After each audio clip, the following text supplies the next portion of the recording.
የሃከሮች ቁንጮ የአሜሪካ መንግስት ከፔንታገን እስከ ሲአይኤ ቁጭ ብድግ ያደረገው አደገኛው ሃከር። የሃከሮች ቁንጮን ተዋወቁት። ኬቨን ሜትኒክ ይባላል። ሃከር ማጥቃት እንጂ ተጠቂ የሚሆነው ለሱ ግድ አይሰጠውም ይለናል የሃከሮቹ ቁንጮ ኬቨን ሜትኒክ። በ12 ዓመቱ የሎስ አንጀለስን የትራንስፖርት ተቋም ሃክ አድርጎ ለዓመታት በነፃ ባስ መጠቀም ችሏል። ገና በ16 ዓመቱ በፈጸመው ሌላ የሃኪንግ ወንጀል ወይን ቤት ለ1 ዓመት ሊወርድ ችሏል። ከ1 ዓመት በኋላም ሲፈታ ከስህተቱ ያልተማረው ሜትኒክ ብዙ ከባባድ የሳይበር ጥቃቶችን በአሜሪካ ላይ ፈጽሟል። ጥቃቶቹን የሚፈጽመው ኤፍቢአይ እና ሲአይኤ እንዳያገኙት ሃክ በማይደረጉ ስልኮችና ሎኬሽን በማያሳዩ ኮምፒውተሮች ተጠቅሞ ነው።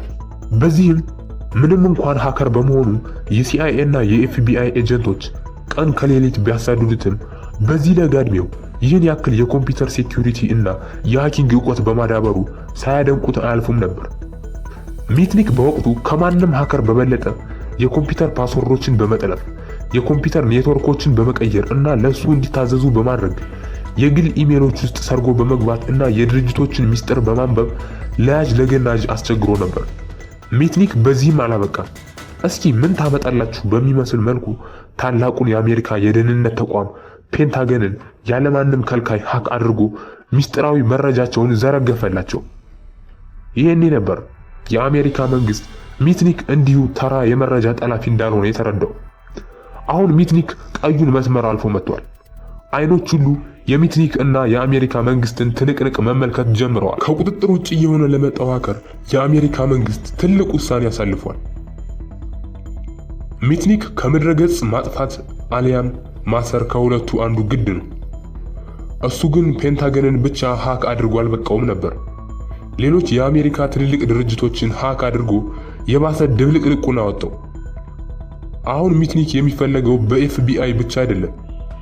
ድፍን አሜሪካ ውስጥ ያለ የደህንነትና የስለላ ተቋም ተልኳቸው ሜትኒክን ማሳደድ ብቻ ሆኗል። በ1995 ግን አንድ ዜና ከሰሜን ካሮላይና ተሰማ። ኤፍቢአይ ደም መላሽ ያስባለውን ትልቅ ጀብዱ ፈጽሞ ሜትኒክን አፓርታማ ውስጥ ከ100 በላይ ስልኮቹና ከሐሰተኛ መታወቂያዎቹ ጋር በቁጥጥር ስር ዋለ። አሁን ሜትኒክ ለሰራቸው ተቆጥረው የማያልቁ ጥፋቶቹ ዋጋ የሚከፍልበት ጊዜ ነው። ዳኛው ለቁጥር የሚታክቱ የሜትኒክን ወንጀሎች መዘርዘር ጀመሩ። በኬብል ማጭበርበር 14 ክስ፣ ለግለሰብ ያልተፈቀዱ መሳሪያዎችን በመያዝ 8 ክሶች፣ የኤሌክትሮኒክስ ዲቫይሶችን ሃክ በማድረግና የሀገሩን ሉዓላዊነት ጥያቄ ውስጥ የሚያስገቡ ትልልቅ የመረጃ ጠለፋዎችንና ሃኪንጎችን በመፈጸም ምክንያት ወደ ወህኒ ቤት እንዲወረወር ተፈረደበት።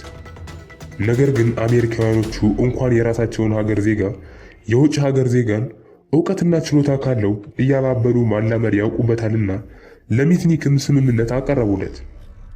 ዘላለም እስር ቤት ከምትበሰብስ ባለህ የኮምፒውተር ሴኩሪቲ እና የሃኪንግ ዕውቀትህ ሀገርክን በዋይት ሃከርነት የምታገለግል ከሆነ በቶሎ ከዚህ እስር ቤት ትወጣለህ የሚል ስምምነት አቀረቡለት።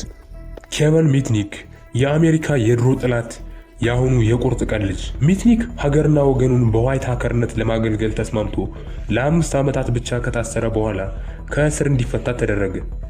ከአሜሪካ መንግስት ጋር እንዲህ ያለ ስምምነት ላይ ቢደርሱም እምነት ሊጥሉበት አልቻሉም ነበርና እሱ የነካው ነገር የሚፈጠረው አይታወቅም ብለው በማሰብ ከመደበኛ ስልክ ውጭ ምንም አይነት የስልክ እና የኮምፒውተር ዘር በደረሰበት እንዳይደርስ ማዕቀብ ተጣለበት።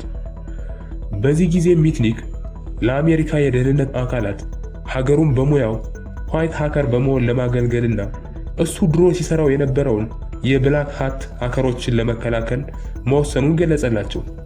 የአሜሪካ መንግስትም በደስታ ነበር የተቀበለው። ሀገሪቱ ላይ ከባድ ጥፋት ያደርስ የነበረ ትልቅ ጠላት አሁን ላይ ሁሉን ትቶ ሀገሩን ለመጥቀም ቆርጦ ተነስቷል። ሜትኒክ አሜሪካ ላይ ከሚፈለጉ ቁጥር 1 ወንጀለኞች ዝርዝር ስሙን አሰርዞ ለሀገሪቱ ጠቃሚ ከሆኑ ሰዎች ዝርዝር ውስጥ ራሱን አስቀምጧል። ትልልቅ ድርጅቶችን በማማከር እና የሳይበር ደህንነታቸውን በመጠበቅ ተጠምዷል። ከ500 በላይ ድርጅቶች ጋርም በሙያው የሰርቪስ ምርመራ መስጠት ጀምሯል። አሁን ድረስ የሀገሪቱ ከፍተኛ የደህንነት ተቋማት የመረጃ መጠለፍ ሲደርስባቸው ድረስልን የሚሉት የቁርጥ ቀን ልጃቸው ኬቨን ሜትኒክ ነው። በዚህ ስራውም በአሜሪካ መንግስት እና ህዝብ ዘንድ ተወዳጅነትና ተቀባይነት ማግኘት ችሏል። ሃከር መሆን የሚፈልግ በመላው ዓለም የሚገኝ በሙሉ የሱን መጽሐፍ ያላነበበ የለም ማለት ይቻላል። በብዙ ቋንቋዎች ተተርጉመው ለህዝብ ደርሰዋል። ሳይበር ሜዝኒክስ የሃከሮች ቁንጮ አሜሪካ ውስጥ ከሚፈለጉ ወንጀለኝነት ወደ ጠቃሚና ተፈላጊ የሀገሪቱ ቁልፍ ሰውነት። ታሪኩ በአጭሩ ክፍል እንዲህ አየነው። ያለንን ዕውቀት እንዴት ለጥሩ ነገር መጠቀምና ለሀገርና ለወገን የሚጠቅም ስራን እንዴት መስራት እንደምንችል ከሱ ታሪክ ውጭ ሌላ ማስረጃ አያስፈልግም እያልኩ የዛሬውን በዚህ አበቃው።